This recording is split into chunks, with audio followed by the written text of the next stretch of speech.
For most of the 19th century, if you wanted to come to Tallahassee, the capital of the state of Florida, you had two options. You could come by horse and buggy or horse over very bad dirt roads, or you could come by railroad. I'm standing at the railroad tracks adjacent to Tallahassee's first railroad station, built in 1858, a couple of years before the Civil War.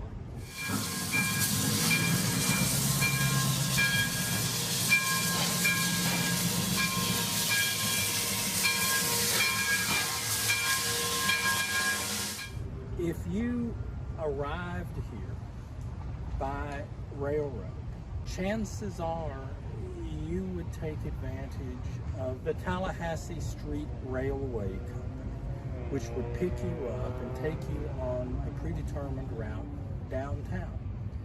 This was a horse-drawn and later mule-drawn conveyance before automobiles, before the widespread use of automobiles. I'm here with Doug Smith. Doug Smith is the past president and treasurer of the Tallahassee Historical Society. He will be our first speaker for the 2022-23 season on October the 13th at the John Martin House in Myers Park. And Doug is in the process of writing a biography of his kinsman, George Saxon, part of which is George's involvement in the Tallahassee Street Railway and many other ventures. And it's a fascinating story. And let me ask you a little bit to sort of talk about this. Well, the Tallahassee Street Railway was first incorporated by R.L. Bennett and Charles H. Bennett and George Saxon. The purpose was to build a street railway, like you said, to ferry passengers from the railroad uptown through the business district.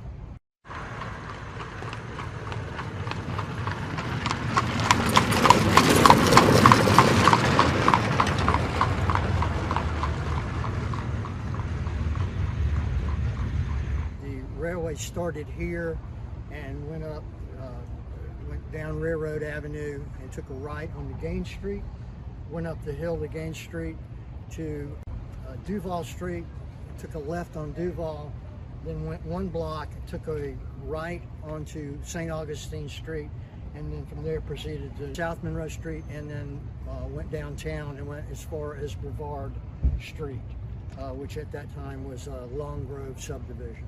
Doug, what were the years of operation? It started in 1890, then it ran through about 1896. They eventually tore the tracks up in 1897. So it actually had a pretty short life. Yeah, it had a real short life. They had a lot of problems with it.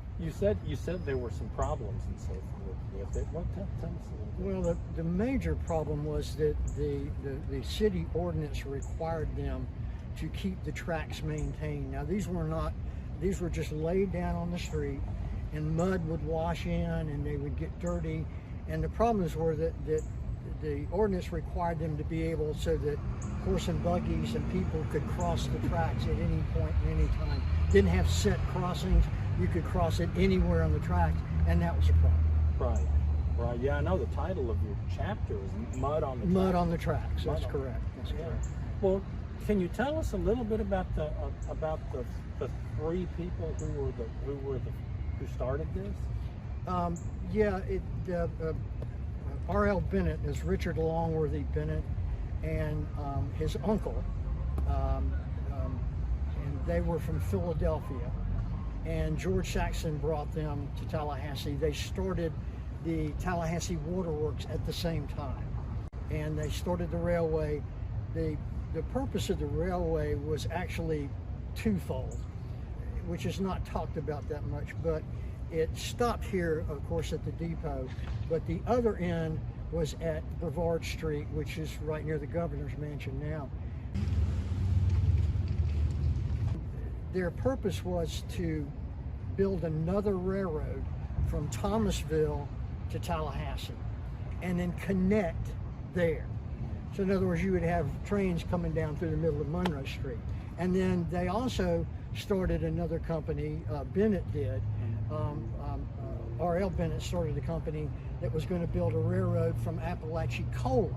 And so their plan was to connect that railroad, come to Carabel, then connect that at this end, at the southern end of the street railway, so that you had a thoroughfare all the way to Thomasville. Now using the street railway track. Now was the railroad to St. Mark still in operation back Yes, then? it was. Yeah. Yes, it was. So Tallahassee really was not as isolated as we like to think. You had two railways at that time.